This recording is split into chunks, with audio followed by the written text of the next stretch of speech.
Good morning, everyone, and welcome to the HUD OCIO Learning Session. I'm Dr. Melanie Cohen, and today we have a fascinating discussion for you. We're going to be talking about action learning. We're very fortunate to have with us Dr. Michael Marquardt, who is president of the World Institute of Action Learning, as well as a professor of human and organizational learning at George Washington University. Let me just tell you a little bit about Mike, and then we'll get started. So Mike is the author of 25 books, more than 100 articles in the areas of leadership development, team building, cross-cultural management, and action learning. And over the past 40 years, he's trained over 200,000 leaders in over 80 countries. So we're very, very fortunate to have him with us today. So Mike, I'm going to turn it over to you. Thank you, Melanie, and it's a pleasure to be with all of you this morning. I'm delighted to tell you a little bit about action learning. I look forward to the questions that we'll be having shortly. I guess the first question you all would have is, what is action learning? Action learning is a simple process, but very powerful in its complexity. It's where a group of people, while they are solving problems, they are learning at the same time. And it has the ability to change groups, develop leaders, solve problems, and change organizations at the same time. And really, we are all action learners from the time we are born. Action learning is built around the concept that while you are acting, you learn. And so and it's always built around problems. So when a child is born, a child has two major problems. It wants to learn how to walk and learn how to talk. And within 2 years, every child, unless they have a physical handicap, are able to speak not only one language, they could speak 4 or 5 languages. They can run and hop and jump. And they did not learn by having parents teaching them how to, okay, now stand here, or this is the way you pronounce that word. If children learned the way we all typically learn, it would take them years to accomplish the skills that they accomplish within a couple years. A child, whenever they make a sound, they reflect on that sound. They intuitively ask themselves the 2 action learning questions: what am I doing well, and how can I do it better? And so within 2 years, they're able to speak several languages if necessary. They're able to hop and jump and everything. And so action learning is built around this ability to continuously improve every time you carry out an action. And we know that all the skills in life are built on action learning.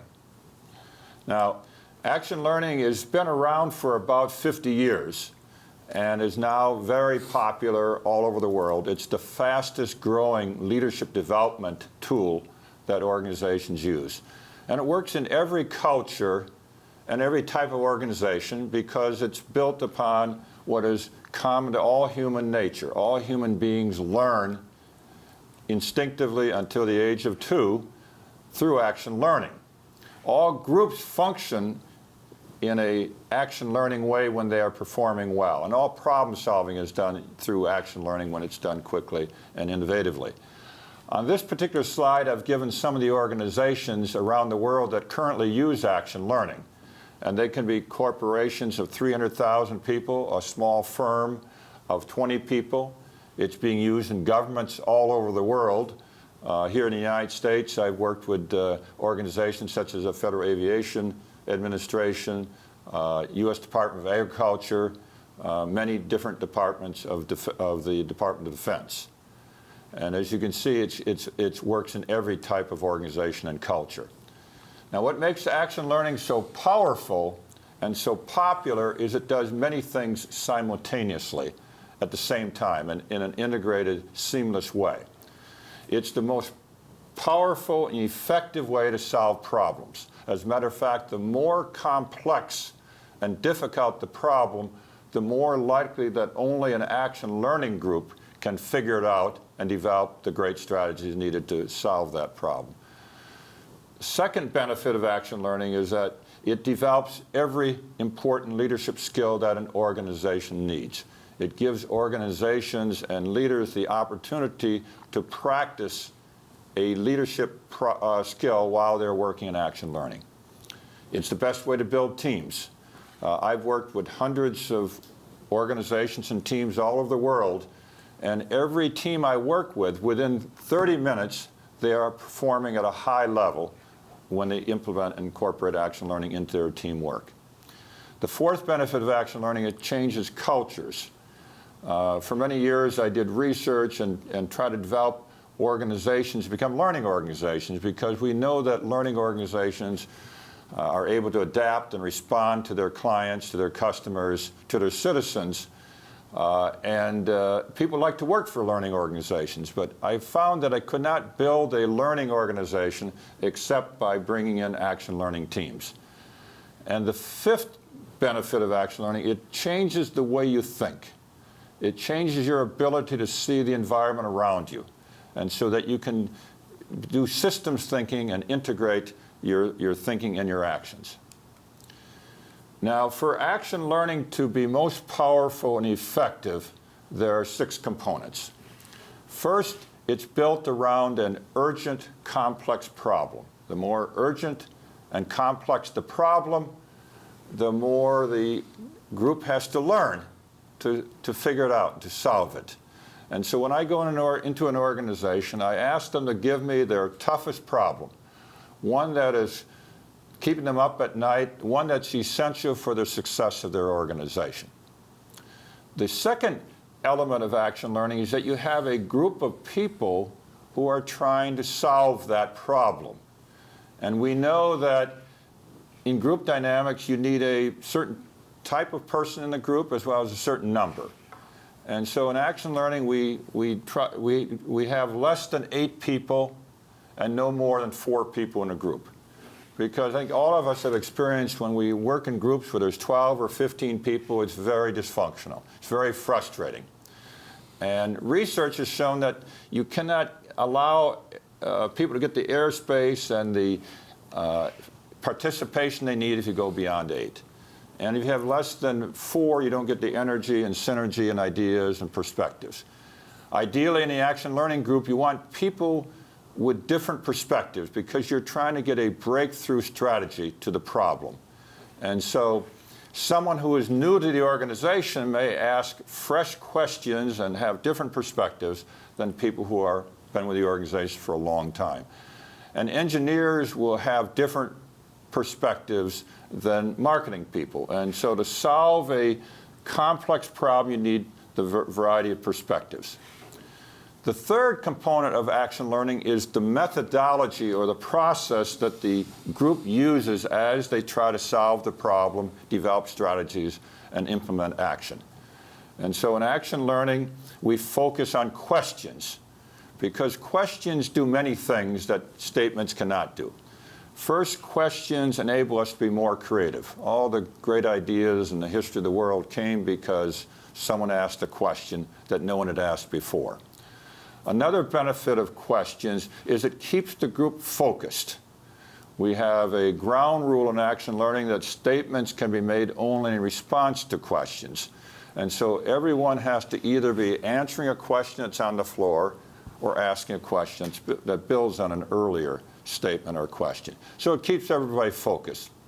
And the third benefit of questions is it enables the members of the group to develop their leadership skills. Because the smarter the group is, and the better questions they ask, and the more leadership skills that are implemented, the quicker and better the strategy will occur. The fourth element of action learning is that there's always action. At the end of every session, everyone has actions to take between that session and the next session that they have. Now, most action learning projects last for 3 or 4 or 5 sessions. There are occasions where you have an urgent problem that has to be solved within 90 minutes, and so the action learning group will meet one time only and identify its actions. But there has to be action at every session.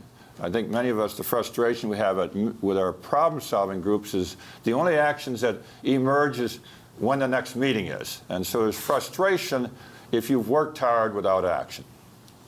The fifth component of action learning is that the group knows that they are present for 2 purposes. One, to come up with a great breakthrough strategy to the problem or challenge or task that they're working on. And second, they are there to learn. Everyone in the group is responsible for their own learning, to develop their leadership skills. They're responsible for helping the group become a great team and identifying learnings that can occur from this session that can be applied to the rest of the organization. Solving the problem may be worth $1 million to the organization, but if we can develop a great team and 5 great leaders, that may be worth hundreds of millions of dollars to the life of the organization over 5 or 10 or 20 years.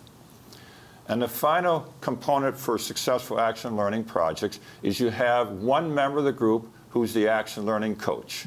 The other 6 or 7 members are focused on solving the problem, developing strategies, but there's one person in the group who is there to help the group learn, to help them get smarter, to work more effectively together. And I'd just like to probably demonstrate the power of learning in a group if you used it in a mathematical form. Most groups, when they come, they're able to add. 2 plus 2 is 4, plus 2 is 6, plus 2 is 8. And so if you have a fairly simple problem of, say, 1 million, a group that can add perhaps can solve that 1 million problem in several hours or several days. But in today's environment, some of the problems we face are equivalent to the number 1 trillion. And so if you are working in a problem-solving group that can only add, and all groups except action learning groups can only add, how long would it take to get to the number 1 trillion? And it would take over 30 years. Now, if the group can multiply by 2, because it's become an action learning group, how long would it take a group that has learned to multiply by 2? 2 times 2 is 4, times 2 is 8, times 2 is 16, to reach the number 1 trillion? And the answer is less than 30 minutes. You can go from 30 years to 30 minutes if you are a learning group. And I've worked with organizations, I identified some of those on a slide earlier, organizations like Microsoft, where they said we get more done in 3 hours than we normally get done in 3 months using action learning. So that is a very quick overview of what action learning is, and so now I'll turn it back to Melanie and to our questioners. Okay, well, we have a lot more to talk about, but the interesting thing I think that we're talking about is that what we have in normal organizations generally is you gather the same people, you have a problem, you gather the same people that you normally gather to address it who have expertise in the same area, and oftentimes inherent in the problem is the solution. So it doesn't even give the group an opportunity to really think about the problem because they're sort of given what the answer should be. Now, what you've discussed here, and I'm sure the audience is going to have some questions, I think one of the key things really is the reflection piece, because very rarely do we reflect on what we're doing in a group when it comes time to solve a problem. And the second is this idea of commitment to the group and mutual accountability of the team members of the group, because they're really there in as much to solve the problem as to make each other better. And you don't see that often in problem solving. Right. So, in organizations generally, I mean, you've laid out a great idea here and a great process, but what I just described to you is what happens in most organizations. So how do you transfer what happens today to this action learning process? Well, there's a number of elements that allow the action learning group to work immediately. First, in action learning, we have 2 ground rules. Those are the only norms we start with. That's all we need. The first ground rule is that statements can be made only in response to questions. So this focuses everybody to reflect by the question itself. It also forces the group to first reflect on what the real problem is. I think most problem-solving groups, they feel like they have to immediately get to the strategy, to the action. Right. And we know that unless we get to the right problem, we might have some great ideas for the wrong situation. And in action learning, we know that as we ask questions about the problem, the strategies begin to emerge in our subconscious. And one of the things about action learning, it uses the subconscious as much, if not more, than the consciousness. And so while the group is working on identifying a problem, their subconscious is working on strategies. While the group is focusing on learning issues, the subconscious is working on action, and vice versa. So there's a recognition that we've got to get clarity in the problem before we get the action. We have to reflect throughout. And when you mention commitment, oftentimes when a group is working on a problem, first, I think commitment is developed in a number of ways. One, you have to have, everybody has to be responsible to take action within the group. Also, when you tend to commit towards others that you care about, most problem-solving groups, the groups, if anything, they hate each other, but they don't get along, they don't respect, they don't care for each other. And in action learning, people start caring for each other because when you start asking people for their ideas, what do you think we should do in this problem, or does anyone have some experience on it? A person whom you may not like, you begin liking when they ask you your advice, because we love people who make us feel important, who think our ideas are important. So while the group is asking each other questions to solve the problem, they are automatically or almost subconsciously beginning to like each other. And so that's important. You're more committed to something which, at first, it's urgent. It has to be done. The organization's expecting you to do something. And second, because these are folks that you've gotten to like for the first time, perhaps. So you're actually doing some team building when you're solving the problem also. It's not just a group of, and it's not just a group of people that are coming together to come up with 10 actions. It's really going to be this group of people that can clearly identify what the problem is, and then as they begin to work through it and understand it and think about it more, they begin to see each other in a different light, is what it sounds like. Yeah, only a group that cares for each other can be a great group. Only a group that cares for each other can be reflective, be innovative, and come up with great breakthrough strategies. And only a group that's learning can do that. So, in a sense, you become a great learning group through your actions. And action learning, as I mentioned earlier, it's a different way of learning. We all learned using action learning, as I mentioned earlier, as children. We would act, we'd make a sound or do a movement, we would reflect on it and improve it. Because subconsciously, we are all geared to ask questions. And then when we reach the age of 2 or 2.5 and we're starting to verbalize what we did in our minds, and we start asking questions all the time of our parents and our relatives and friends and whatever. And so adults start telling children, stop asking so many questions. I don't have time, you're embarrassing Uncle Joe or whatever. So children stop asking questions, which is the action way of reflecting, learning, and acting, and they start waiting for people to give them answers. And when they go to school, they're told, don't ask questions, we have the answers. Go to the workplace, don't ask questions, we know what to do. And so they stop action learning, and in today's environment, we can no longer afford to do that. Leaders don't have the answers anymore, and organizations don't have the answers, so we have to re-teach or help people relearn how to do action learning, because really all the successful great organizations now, and great leaders are all action learners. I can assure you, you take the top leaders around the world, and I did a lot of research on leadership around the world. The great leaders were those that asked questions rather than, here's what to do. They recognized that they needed people around them to learn and continually improve and solve problems. Right. Yeah, that's fascinating. Oh, we have a couple questions from the audience. Go ahead. So, Dr. Marquette, you started off your presentation with 2 fundamental questions that had to be asked. Right. And I wanted to just get clarity on one of them, and it was, what am I doing well?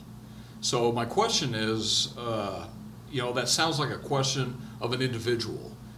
And my question is, when we ask for that type of feedback, or when we're trying to get that kind of feedback, is it in the context of how well we're performing within a group, or as an individual outside of a group? Right.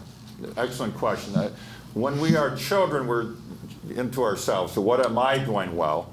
and what could I do better? And when I am a leader in an organization, or I've just hung up the telephone with a client or a citizen, and only with myself, I say, what did I do well, and what can I do better? Now, when you're in a group, the question goes to a we. And so the group is asked, what are we doing well as a group, and what can we do better as a group? In action learning, we always use positive questions. We never ask, what are we doing poorly? We always ask what we can do better, because it's a much more powerful, positive question and gets much more creativity.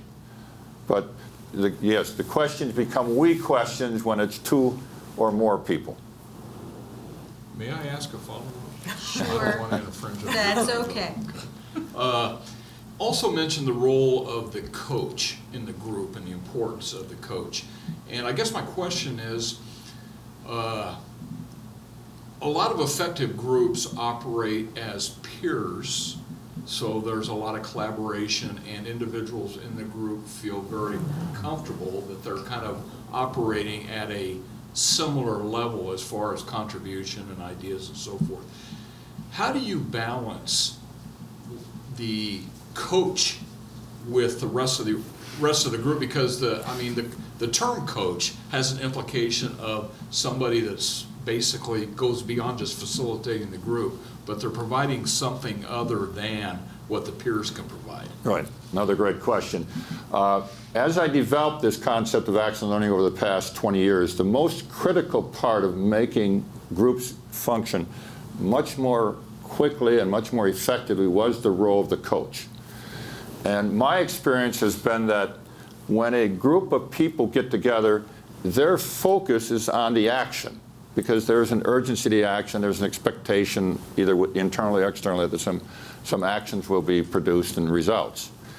And so a group never focuses on learning, because the tyranny of the urgent always is stronger than the importance of the action. The tyranny of the action is more important than the learning. And so when we are forced to choose between learning and action, we always do action. And so there's never a balance. And so I had to give power to the action learning coach. And so the coach manages the time to assure that the group gets both learning as well as action.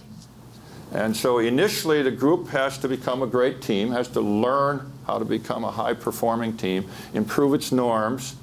And so the coach may be involved in 10 or 15% of the time to assure that the group is developing. And so the coach has power. That's the second ground rule of action learning. The coach has the power to intervene whenever he sees an opportunity to improve the performance of the group, improve their learning. And the coach only asks questions, because questions always cause more learning than statements. Facilitators tend to, give statements and guide the group, whereas the learning coach is there to help you become learners, believes you can learn, and the more you learn, obviously the better you do things. We all know in life that we cannot improve an action as a group or an organization or an individual unless we've learned.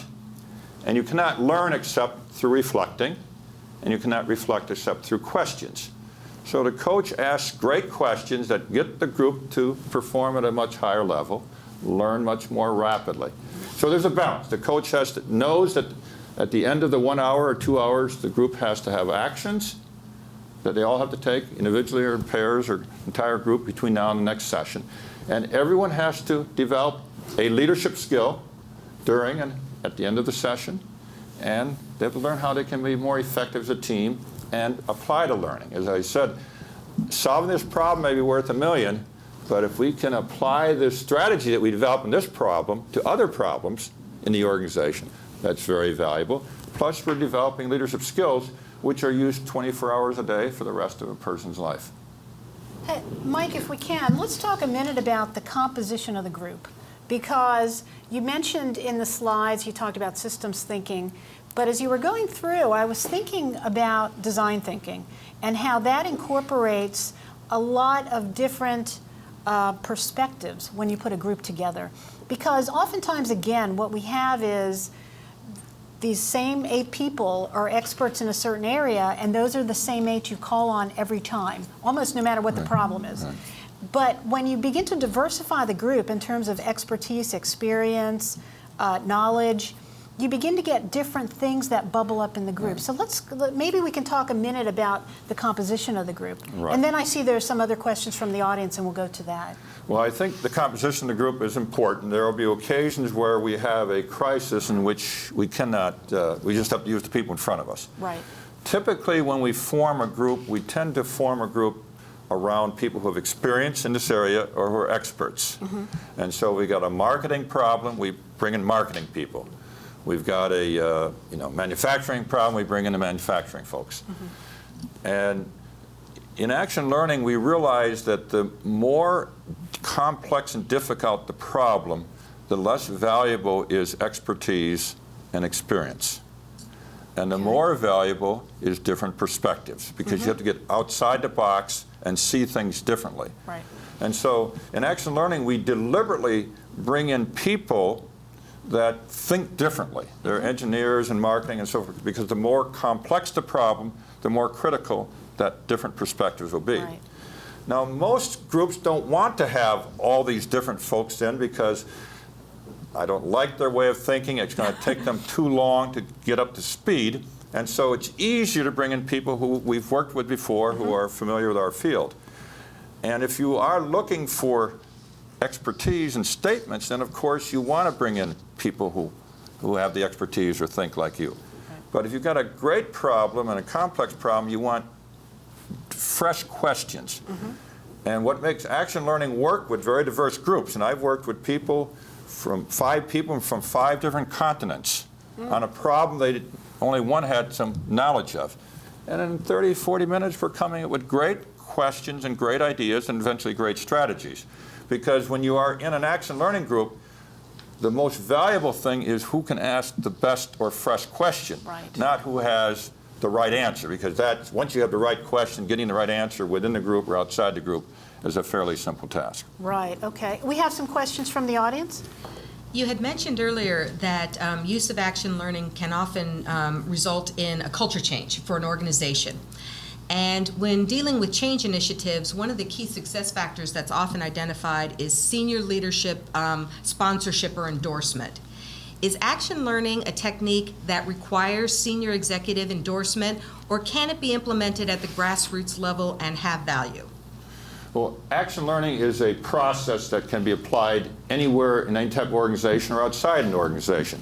So you as an individual, mid-level person in the government in your particular department can say, I've got a problem, I want to get 4 or 5 people to help me on it, I'll get an action learning coach to guide me, and I can start at any level in the organization. And so you begin changing the culture in your department or influence around you, because when people have experienced action learning, they're different. They start thinking and seeing the world differently, and they enjoy the learning, and they relate with people in a different way. Now, if I'm trying to change, ideally at a corporate level, I would try to get senior management to buy into action learning. And so when I come into an organization, I might do an introduction to action learning and I demonstrate it. I always demonstrate it to the senior management if I can. And so they understand how it works, and they can make it a high priority. And so in organizations like Microsoft or Sony Music or Goodrich or Samsung or whatever, people want to be in action learning groups because that's where the action is. That's where future leaders are chosen. People compete to get their problem in front of the action learning group because they know that that problem will get much greater ideas and so forth. So, once you have a larger number of people who experience action learning, they start influencing the culture. So it's done kind of automatically, but also at the end of every action learning session, the coach will ask the group, what have we learned here at this session? Or what actions or knowledge and whatever that we could apply to the organization?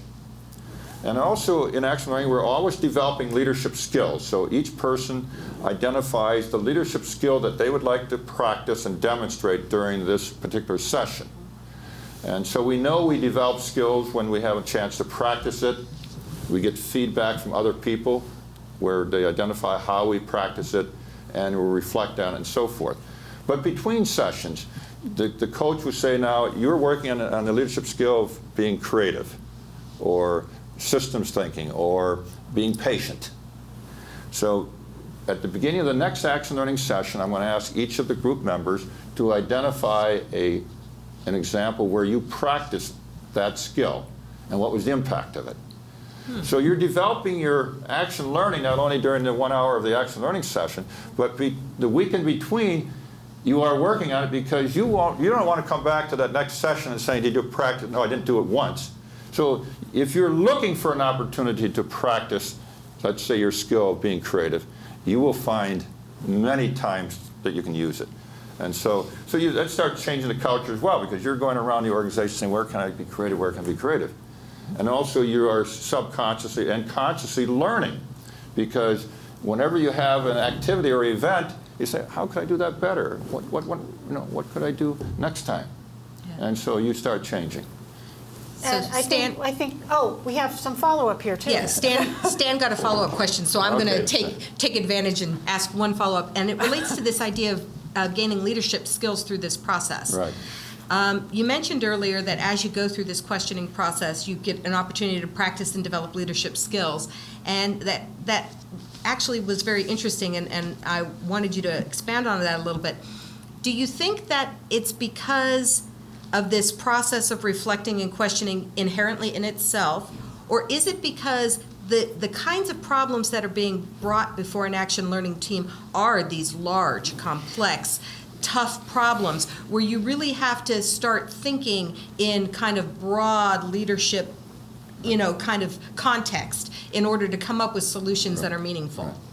The more difficult and complex a problem, the more leadership skills are necessary to solve it. But any type of problem solving in which a group is working on the problem, in which there's no known solution in advance, every single leadership skill can be practiced. And to develop a skill, you can't develop your skill in your day-to-day work oftentimes, because you don't get the opportunity of practicing it in situations.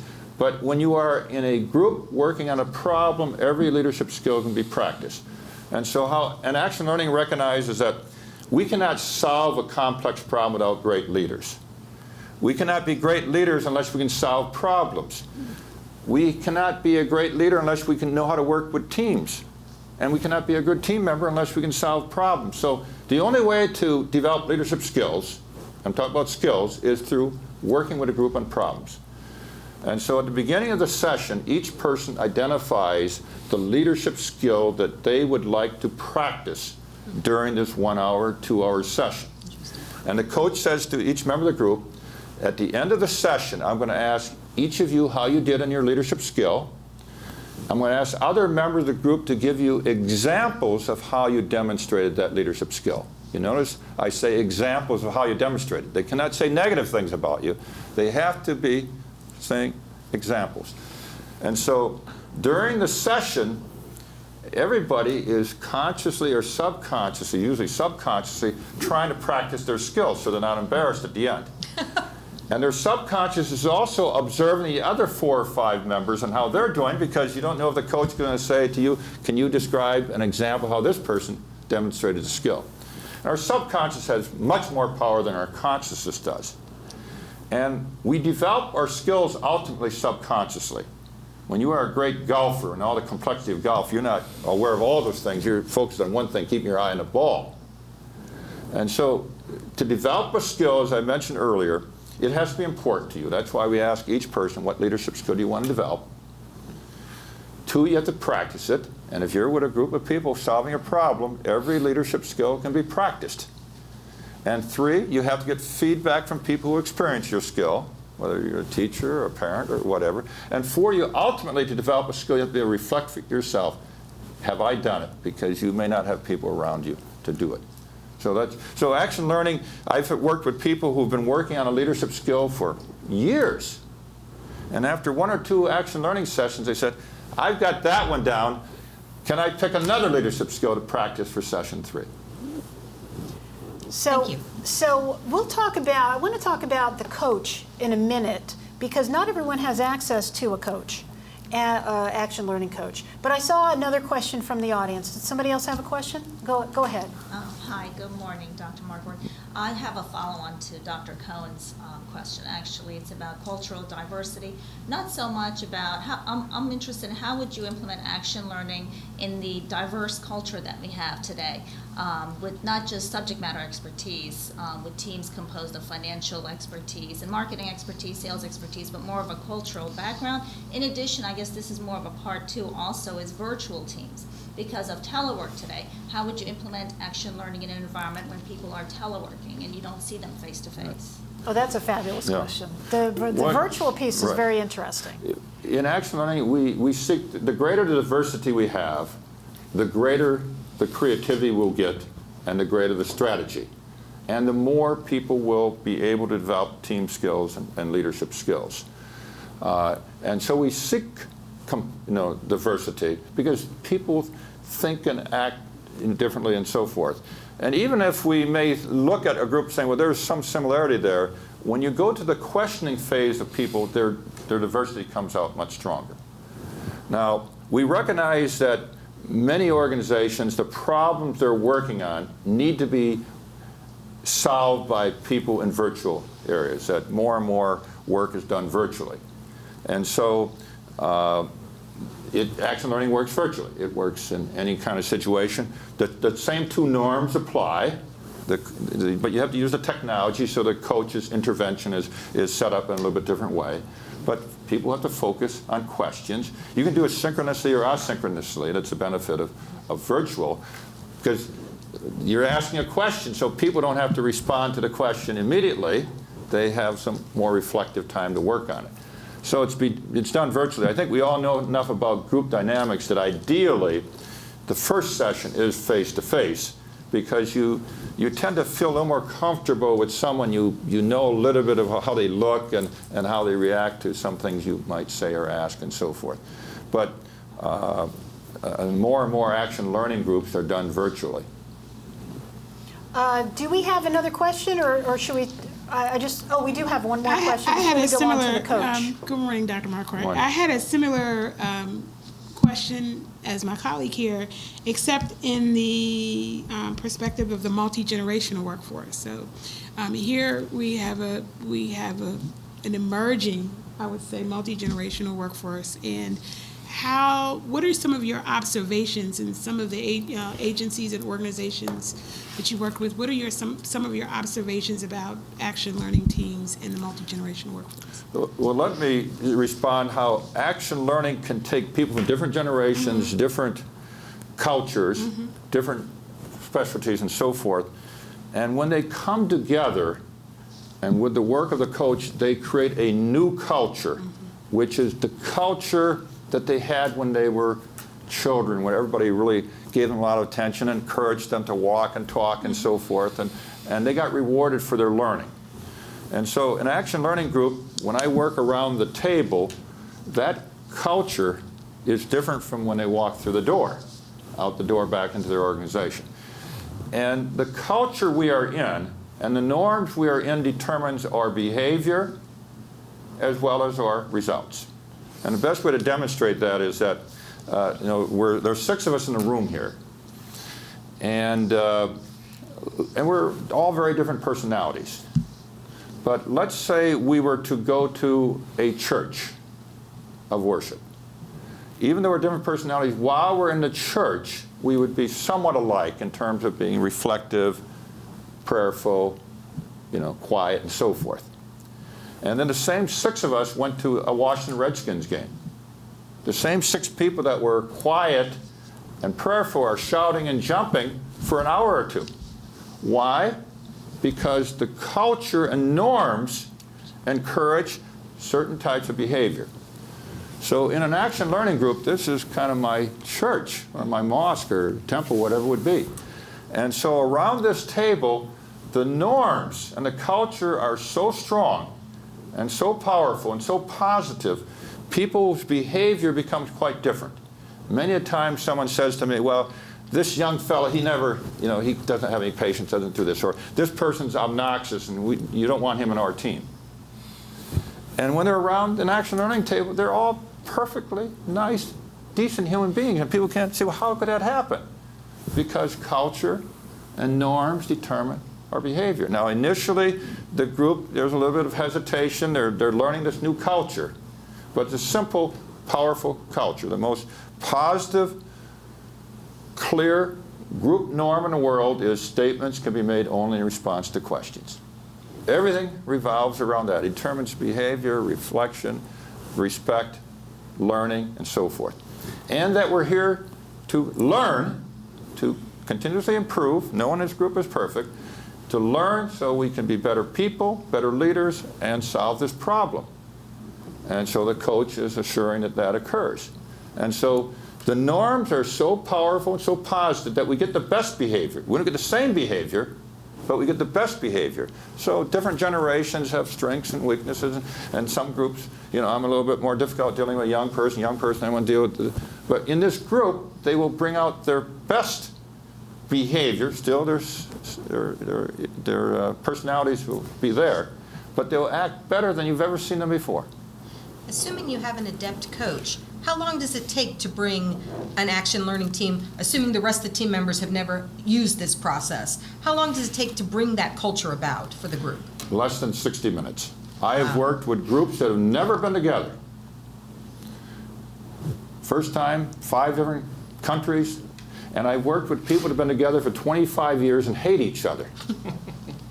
And within 60 minutes, they're performing at a high level, no matter whether they hate each other or don't know each other or somewhere in between, because the culture starts taking over. And so because there's often been groups where no one listens to each other, or this person dominates. And so in action learning, the person who doesn't listen has to follow the ground rule, and otherwise they embarrass themselves or they can't play the game. The person that dominates can't dominate because he has to ask a question, and then he's subject to people responding to his question. So it works with all types of personalities, character types, and so forth, all cultures, because the norm is a simple norm. It's the norm that we all love. We love to be able to keep improving ourselves. All people deep down want to get better at what they do and what's important in their lives. And they all want to be respected. They all want to be cared about. And so with learning and the questions and the coach, you get that happening. And people don't want to leave an action learning group. They said, geez, we're finished with our project. We met 2 times, 6 times. We don't want to. Whereas most groups, we hate going to groups. And most groups are dysfunctional.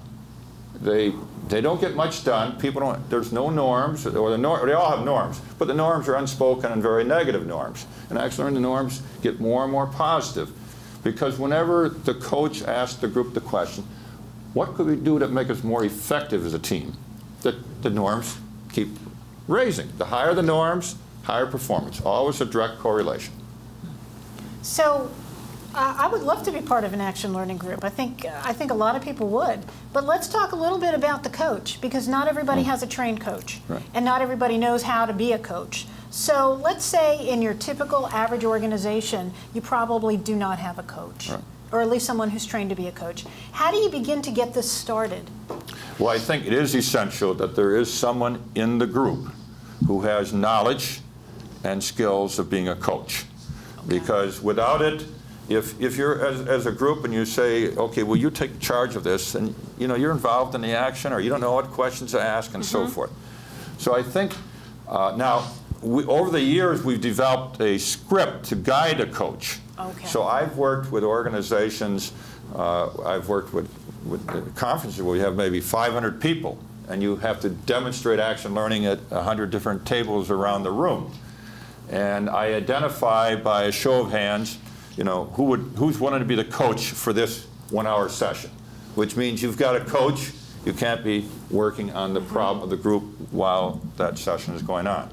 And so I can give them guidance. There are 11 fundamental questions that help any group go from getting clarity in the problem, developing strategies, improving their norms, applying their actions, and so forth. So we can give people simple guidelines, and that person can be a coach. But like any action learning, coaching is a skill.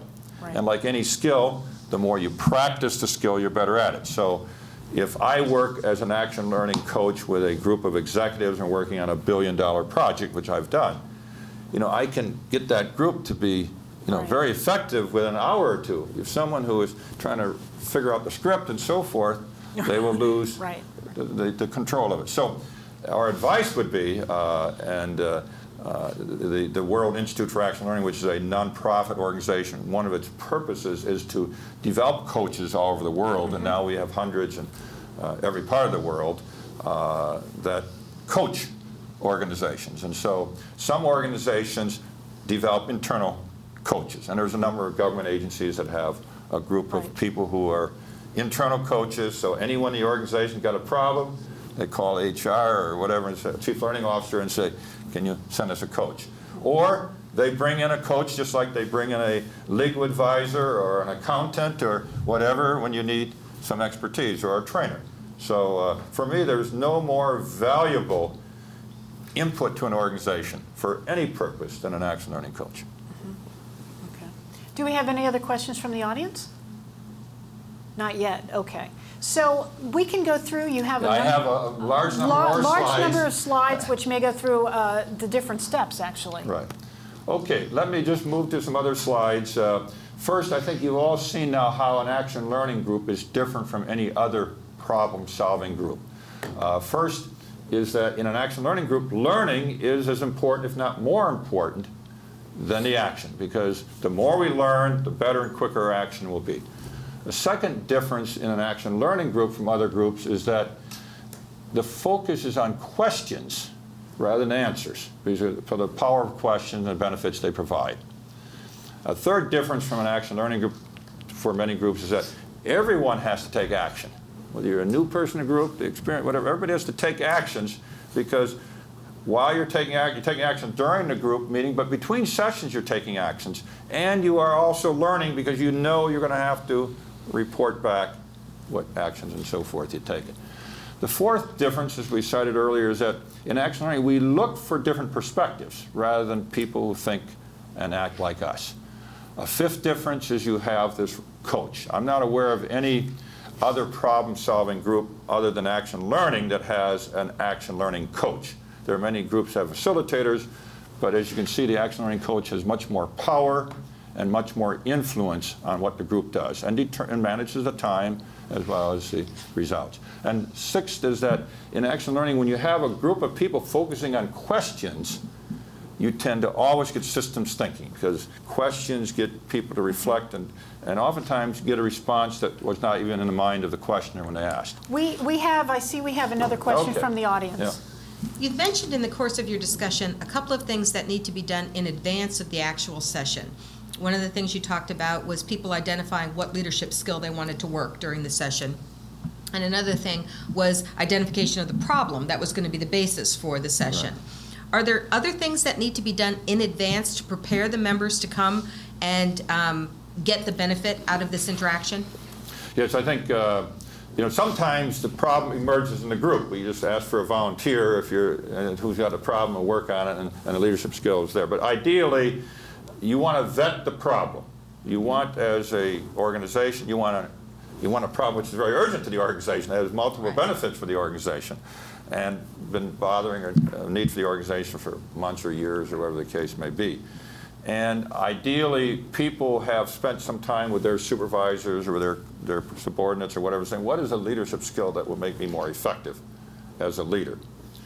Now, you want to be sure that the strategies are implemented.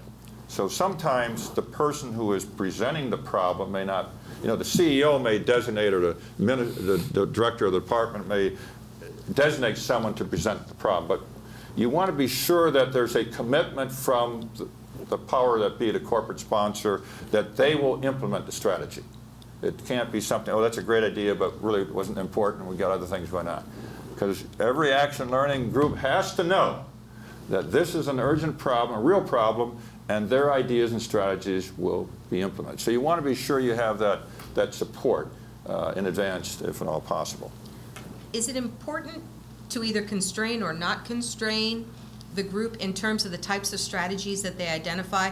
For example, we often find, as we're in team problem-solving groups, that people will say, well, this would be a great strategy, but I can't do that. It's outside my scope of authority, so it's a non-starter to begin with. Are those things off the table for an action group, or are they on the table? Well, I think if there are boundaries, they're set by the organization saying we cannot spend more than $1 million on this, or it has to be something that we can implement in 6 months. They have to set boundaries, but the type of strategy, because no one knows what strategy might emerge. So what can you take off the table? It's not like we're trying to seek a compromise. We're looking for a breakthrough strategy that no one has ever considered before, and that will enable the organization to get something done that had never considered before in 1/10 the time and 1/100th the cost. So, but there are maybe boundaries for political reasons. We cannot do. It has to be done by that, And so those boundaries are set, if possible, before the meeting begins. But sometimes you don't know, in between sessions, the coach or a member of the group has to say, "No, we're moving this direction. We want to be sure there's no boundaries that prevent us from doing that." The other thing to be aware of is that the problem presented is rarely the root or complete or right problem. Right. And so I, as the vice president or minister or whatever, say, well, here's my problem. We can't get people to do such and such. And so when you vet the problem with the sponsor, you say that the group may identify a problem that's much deeper and broader, but will solve the problem you present because it perhaps is a symptom or part of the problem. And so the group does have, the first stage of an action learning is to reframe the problem. What is the real problem here? Recognizing that as we take the time to reframe the problem, our subconscious is creatively thinking of strategies and best possible goals and so forth. Well, I think that's a great point, because oftentimes what we do is we solve the symptoms, Right. and we never get to the problem. And then what ends up happening is we revisit it again and again and again. It just morphs a little Right, bit, yeah. but it's really fundamentally the same. Yeah. So, okay, you've got a couple more slides. Good. So I'll go through the 6 components of action learning quickly. First, and very critical, you've got to have a real problem. Can't be a makeup problem, can't be a case study. It's got to be a real problem. And so the more urgent it is, the more important it is, then the more learning, the more valuable action learning group would be. And so I've given examples here of problems that organizations have used over the past couple of years. I've worked with them. Microsoft said they developed a whole new way of managing projects. Sony Music had to make determinations with different things. National Bank of Dominica had customer service. So these are examples of problems. And I say I've worked with billion-dollar projects that took 3 or 4 months, and crises that took 30 or 40 minutes. We had to make a decision on. The action learning group, it's say 4 to 8 members. You want as many different fresh perspectives as you can get. Some may be familiar with the organization, the problem, some maybe not. Now, it's rare that the group, I say we're limiting ourselves to 6 or 8 people. It's rare that within the group you're going to have all the knowledge, all the power, all the skills that you need. So between sessions, the group can go out and get help from other group, or they might invite a person to come into the group for a session to answer questions that the group may have. But it's important that the group be intact. And my advice is it's better for all 6 members to meet 4 times than 5 of the 6 to meet 24 times. Because first action learning groups will get a lot of things done in 4 sessions. But also when you miss a person, there's lots of things that the group loses energy, traction, has to repeat what's done. And so it's better to cancel that meeting. So within an action learning group, it's important that the individual members display certain behaviors and characteristics. And I've given some of them here. They have to be committed to solving the problem, that they listen, that they be respectful. They have to be open to what's best for the group and so forth. And many folks say, well, yes, I could see why action learning works if every member of the group behaves this way, but I've never been in a group that happens. And my response is, every action learning group that I have coached, within 60 minutes, every group member behaves this way because of the norms that we have established in the 2 ground rules. So the questioning process, questions, initially we have to always diverge to get the big picture, to look at the entire system.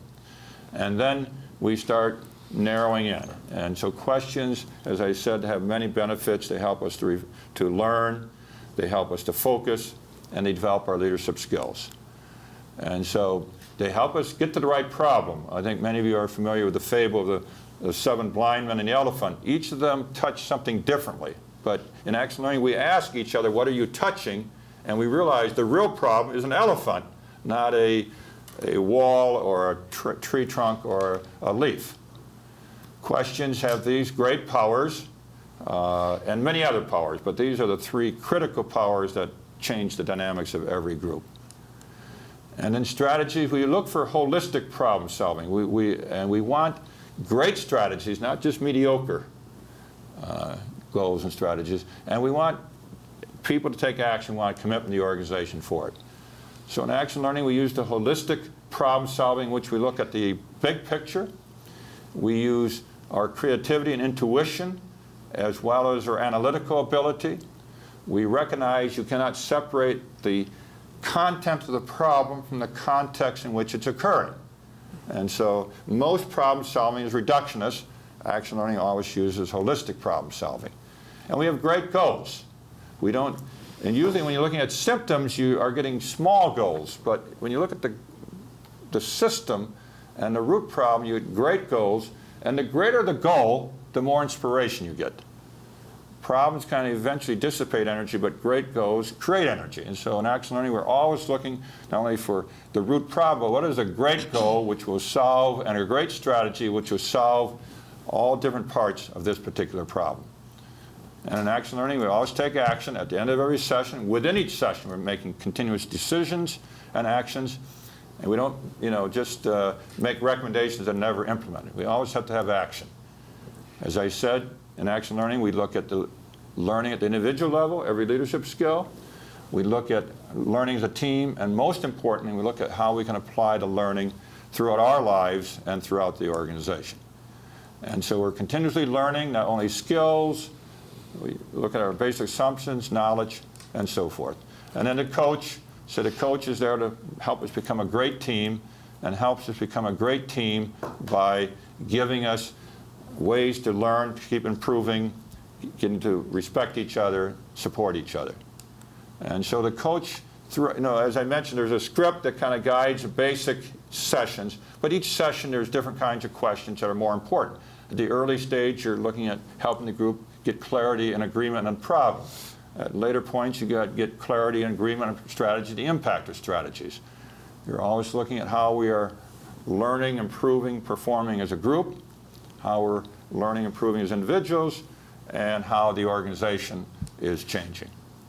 And the reason action learning works, it's a fairly simple process. I've kind of given you the 6 components, which I developed over the past 20 years. But it's based on a number of different theories. I think those of you who are familiar with how problems are solved and how people learn and how organizations operate, you see that there are a number of different theories. You see all the learning theories, whether it's humanistic learning or behavioralistic learning or constructive learning. You get different types of psychology. It uses economic theory, uses political theory, uses anthropology, sociology. It uses physics. It uses quantum physics rather than Newtonian physics. So all these theories are interweaved in a simple way of action learning. And so, as I say quickly, the benefits of action learning, it helps you develop your leaders. It helps you be more creative. It helps you to be better at solving problems. And it builds great teams and changes organizations. So it does all these things together because you cannot do them separately. If you do, you don't get the full power of it. So that's a real quick run through the slides. I'm sure these slides will be available to everyone afterwards and provide more depth for you. Right. Well, thank you very much. I mean, I think we could have talked about this easily for another hour, and our audience had a number of more questions. So I want to thank you for coming and being with us today. And I welcome everybody to join us next month for our next HUD OCIO learning session. Thank you very much. Thank you. Thank you.